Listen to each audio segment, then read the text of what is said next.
Hey there Cosmic Warriors and welcome back to another video.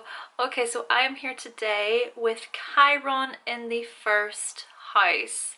So before we actually jump into this, I would just like to explain that I have made a Chiron series before, but I did not complete that series. It was completely different to how I'm constructing this series.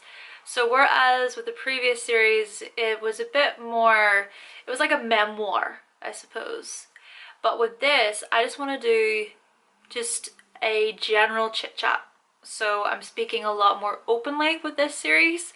And to me, that's quite refreshing. It's different. It spices things up a little bit in comparison to how I've been constructing the videos throughout this astrological year. I've put images and video clips and I've been more organized, more laid out with it. Whereas with this series, I'm just chatting.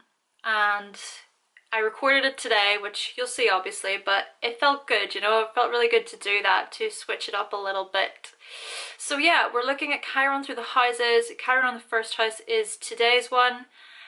But if you actually do want to know more information all about your Chiron sign, also your Chiron house, I have actually created a Virgo season / archetype ebook. So with that ebook, you can find information about your Chiron sign. You can also find information about your Virgo house within your birth chart, as well as your 6th house as well within your birth chart. So yeah, I'll put a link to the book in the description box. Oh yes, one more thing is that the way it's constructed is we're going to be talking about the wound, but then after we'll look at the healing process. So how to actually heal from this wound by, of course, helping others, and by doing that you can also help yourself. That's Chiron, the wounded healer. So anyways, enough of me rambling on. Chiron in the first house. Let's do this.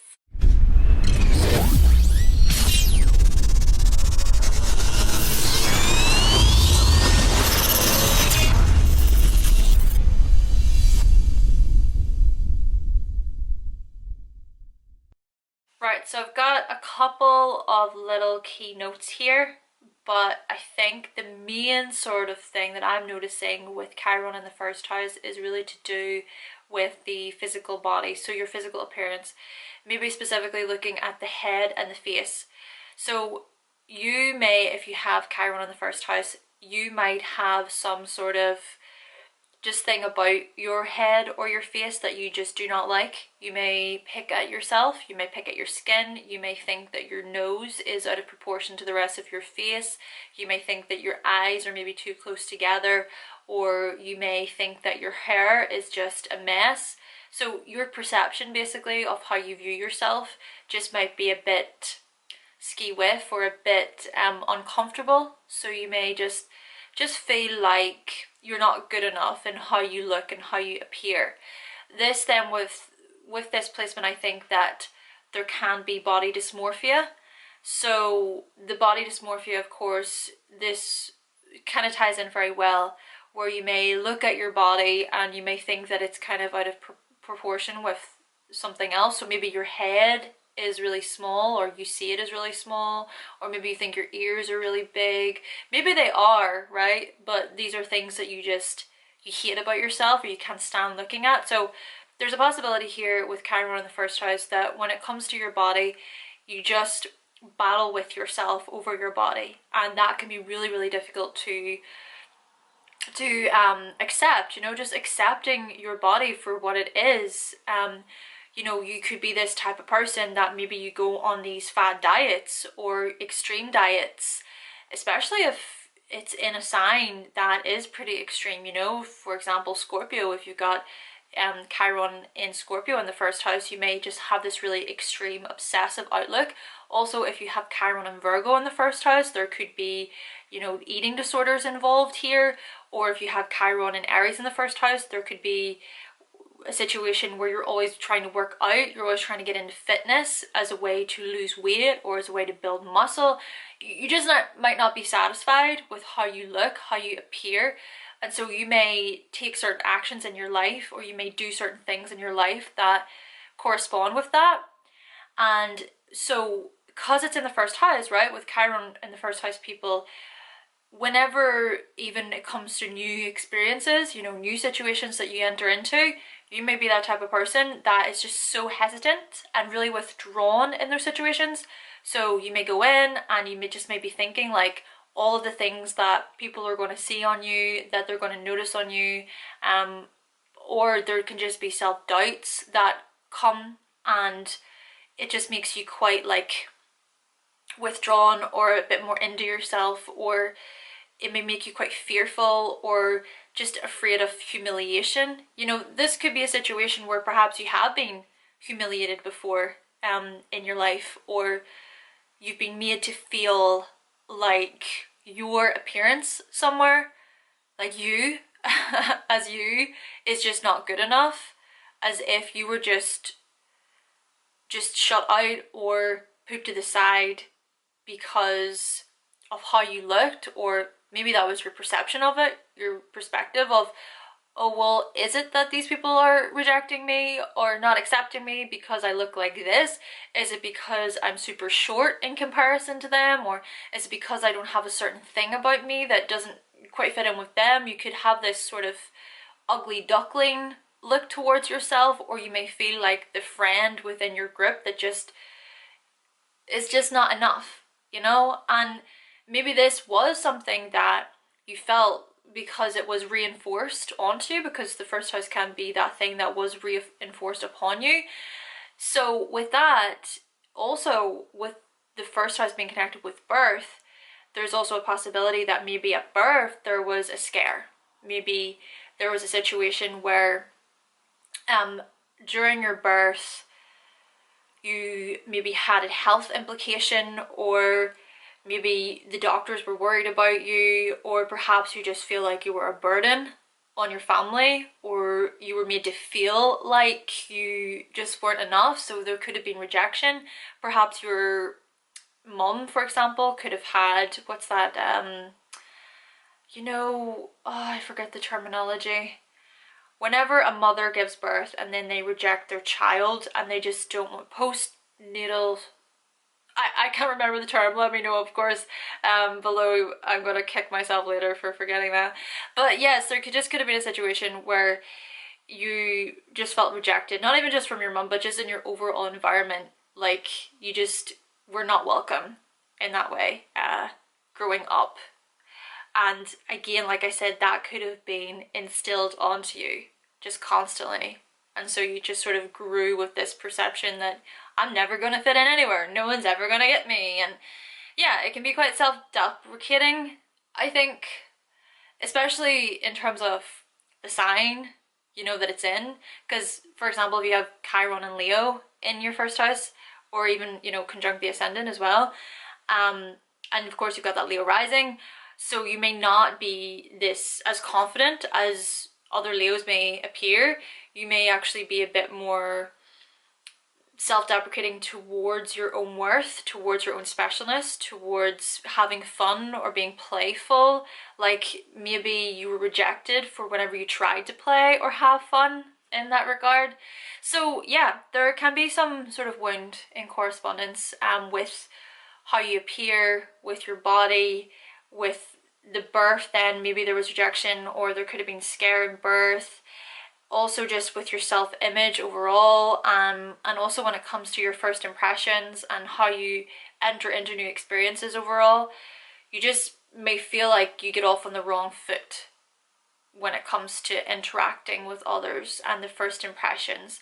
And maybe you just place all of these dwelling feelings onto yourself, or maybe you are rejected but you kind of bring it on yourself in a way, because you make it seem like you are so misunderstood, or like no one's gonna get you, and it makes it just hard, I think, to connect with people, I suppose, with Chiron in the first house.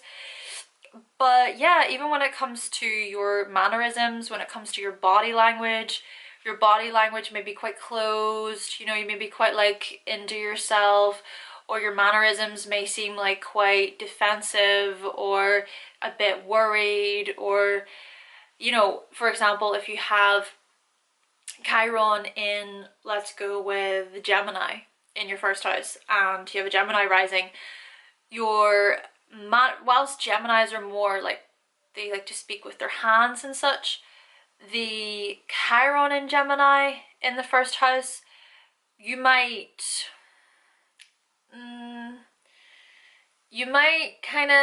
still speak with your hands, but maybe you've been criticized before, or maybe someone said to you about speaking with your hands or insulted you in some way about it, and perhaps that rejection made you quite aware of you moving your hands.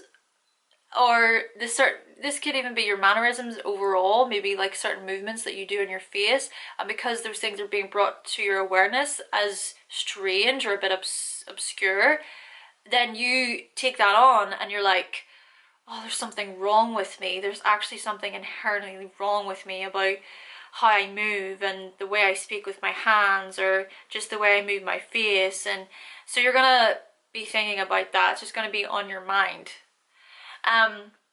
Let me see what else. Maybe also the way you walk. So you could just have this certain walk about you that may seem a bit strange to other people, or maybe you've been told that you walk too slow, or maybe you've been told that you walk too fast. There's just some sort of insult or humiliation or rejection around your body, like how you move, your mannerisms, your body language, the way you come across, how you enter into new situations. Also when it comes to your name, so the name that you were given at birth, maybe you hate it, you cannot stand your name, you're like, I hate this name, I want to change it. Or maybe you've been called a certain name. I mean, for example, my name's Hannah, of course, and I get called Hannah Banana all the time. I don't look at that as ever an insult to me, but somebody else, if you've got Chiron in the first house and people call you Hannah Banana, maybe you're like, stop calling me that, I don't like being called Hannah the Banana, call me this. Or it could be any other name. So whatever name it is, or whatever title that you're referred to, you may just see it as, stop it, I don't like that, I don't like being called that, that's really humiliating and it makes me feel really, really uncomfortable. So yeah, I think that's overall in terms of the wound itself. Also, with that being said, you could have a certain scar on your face or your body that you're ashamed of, or that you don't like. You could have certain burns on your face or your body, or certain birthmarks on yourself that you don't really like, you're not really a big fan of. So yeah, there could be that, but then there could also be the bullying as well for these things. So being picked on for these particular, just how you look, right? Overall, for how you look, being bullied, being called out, or just feeling like you're out of place with everybody else, okay?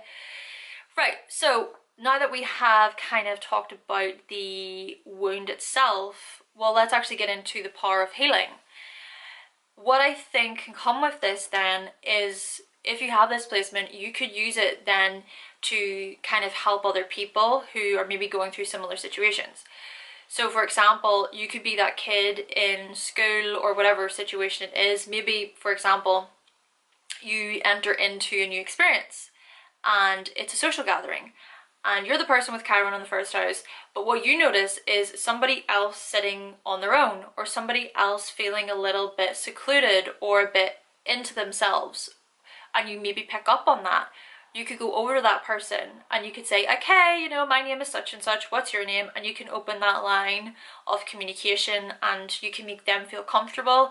Not only are you going to feel more comfortable, but so are they. Now, there could be the argument side of this, which says, well, I've got Chiron in the first house, why on earth would I go over to somebody else and I see them sitting there and I don't even feel good about it, so what makes you think I'm gonna want to go over there? Yes, I know, it doesn't have to be easy, right? It's not just as smooth sailing as, right, okay, so this is the healing, this is what we gotta do. Healing isn't exactly a walk in the park. It's not just a smooth process. It can be quite daunting, really nerve-wracking to put yourself out there even though you're afraid and you're terrified of doing it. So just keep that in mind. But that, I think, that is a prime example of that. Also, you could maybe, when it comes to the whole body proportion and just your physical appearance overall, those types of insecurities, you may be that type of friend or supporter towards like your friends or towards your family even, or towards your partner. You could be that person that really amps people up. You know, you're like, yes, you're doing such a good job. Oh my gosh, that dress on you looks perfect. Or like, oh, those jeans and that shirt just go so well. It makes your I don't know, it makes your eyes pop, makes your lips pop, makes your hair pop, you know, just things that really get other people looking at their bodies and their appearance as if to say, oh wow, I'm looking good, you know, Chiron on the first house over here is telling me that I'm looking really well. Even just trying to use this energy in a way that just supports how others look, how others appear, being that person, being that supporter, and that also can help you as well. Because who knows, if you do that, that person may turn to you and say, hey, but you know what, your shirt, like, look at your trousers, you're such a cool person. And then you get that affirmation back, or that confirmation back from them that you're also an awesome person, or you're doing a really good job. Another thing I think with the healing process too could be by learning to just be kinder to yourself in front of the mirror, or encouraging other people to speak kinder to themselves. So perhaps there could be a situation where someone is maybe expressing to you that things are really tough right now, or they don't feel good enough, or they just don't see themselves in a self-loving kind of way, or in an accepting kind of way. Well, you with Chiron in the first house, you could share with them certain affirmations they could do, or certain actions they could take to actually affirm to themselves, like, you can do this. And you could say, I've been there before, I know what that's like, I understand that feeling, but this is my personal experience, and this is what I did.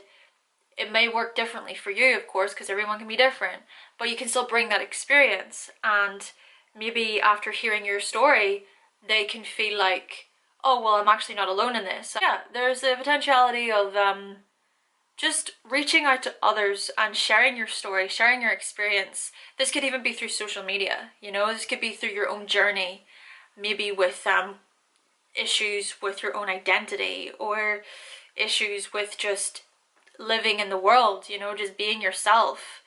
And by you sharing your own sort of unique individual story, then other people may hear that story, hear that message, and be comforted in that, be reassured by that. And the last way that I am going to suggest is possibly by working with young people. So the thing about the first house as well is it's to do with the early development. So it's our early stages developing. So perhaps in your early development, if you have Chiron in the first house, there were just things about yourself that you struggled with. So by turning to young people who are maybe going through similar struggles, you know, this could be, for example, people who have certain physical impairments, you know, physical illnesses that stop them from being able to do certain things in the world. You could go and support those people, and that in itself can also help you. You know, you could have your own health implications or physical implications with this placement, and those things may make you feel a bit immobile, or like there's nothing you can do.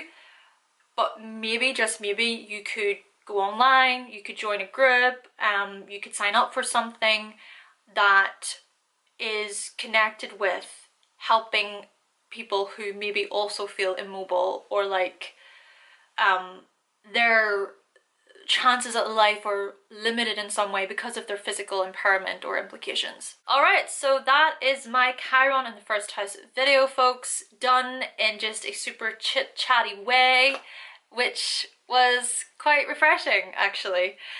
So we looked at the wound itself, but then also we looked at the ways in which you can heal that wound by also helping other people, but at the same time, by helping other people, you can help yourself. So yeah, thank you so much for watching. Thank you for subscribing. And if you want to see more videos from myself, then go right ahead and click that subscribe button if you have not done already. And I will be back with another video very, very soon. Bye!